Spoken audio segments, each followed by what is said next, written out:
សម្លេងសូត្រធម៌សម្លេងមនុស្សនិយាយស្ដីតិចតិចភាពស្ងប់ស្ងាត់ក្នុងវត្តអារាមក្លិនទៀនធូបផ្កាភ្ញីទាំងអស់ហ្នឹងណាគឺជួយឲ្យកូនស្គាល់ភាពស្ងប់បែបធម្មជាតិជួយក្នុងការវិវត្តផ្នែកអារម្មណ៍របស់កូនបានល្អណាស់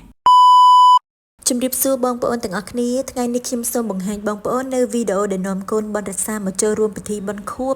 គម្រប់9ឆ្នាំរបស់ម៉ាក់យាយយូសយ៉ានដែលត្រូវជាម្ដាយរបស់ម៉ាក់អូននឹងឯងពិធីបុណ្យនេះរៀបចំឡើងក្នុងវត្តនៅចេតិយដែលតម្កល់អធិធាតុរបស់ម៉ាក់យាយអូនតែម្ដង9ឆ្នាំនៃក្តីនឹករលឹកកន្លងទៅលឿនណាស់បងប្អូនតែគ្រប់ពេលដែលកូនចៅបានធ្វើបុណ្យខួបរំលឹកដល់បុព្វការីជនមានអារម្មណ៍ថាដូចពួកគាត់នៅក្បែរពួកយើងនៅក្នុងបេះដូងរបស់យើងជានិច្ចរយៈពេល9ឆ្នាំនេះកូនចៅមិនដែលភ្លេចសូម្បីតែម្ដងយើងរួមគ្នារៀបចំធ្វើបុណ្យគម្រប់ខួបជូនអ្នកម្ដាយយូស៊ីយ៉ានជារៀងរាល់ឆ្នាំមិនថាតែជាពិធីធំដុំពិធីតូចឬពិធីសាមញ្ញសមល្មមធ្វើនៅផ្ទះក្ដីធ្វើនៅវត្តអារាមក្ដីជារៀងរាល់ឆ្នាំគឺសុទ្ធតែពោពេញទៅដោយក្ដីស្រឡាញ់ក្ដីនឹករលឹកនិងភាពកតញ្ញូតាធម៌ចំពោះបុព្វការីជនជាក់ស្ដែងនៅក្នុងថ្ងៃនេះពួកយើងគ្រប់គ្នាតាំងចិត្តមករួមគ្នាធ្វើបុណ្យឧទ្ទិសកុសលដល់អ្នកម្ដាយយូស៊ីយ៉ាន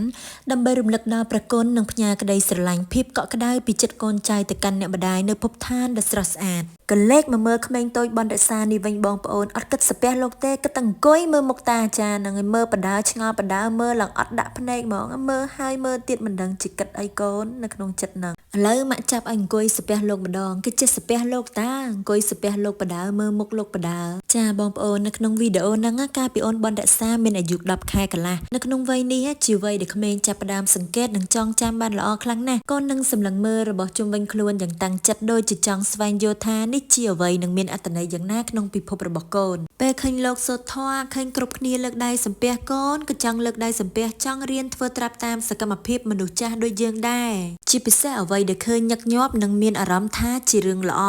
ចាបងប្អូនកូននៅក្នុងវ័យនេះមិនទាន់យល់ពីការសូត្រធម៌ឬពិធីកម្មសាសនាអីទេ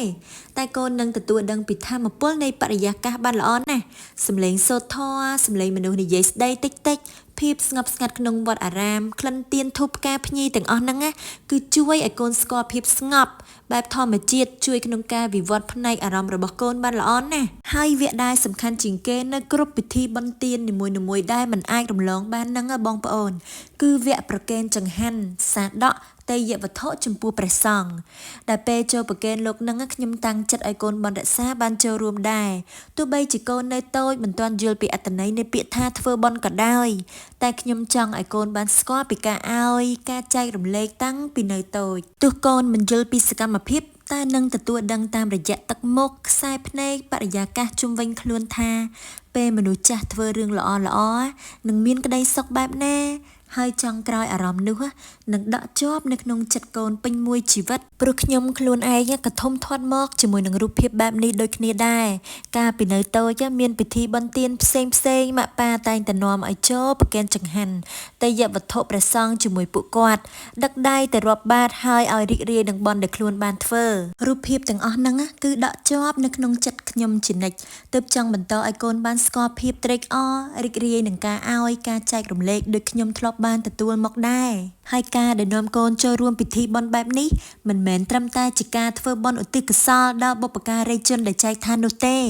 តែគឺជាការបណ្ដោះគ្រាប់ពូជនៃការសាងល្អដល់កូននេះគឺជាការបន្តវេននៃការធ្វើអំពើល្អសាងបុណ្យកុសលពីមួយជំនាន់ទៅមួយជំនាន់តាំងពីជំនាន់តាយាយរហូតមកដល់ជំនាន់ចៅនេះផងដែរ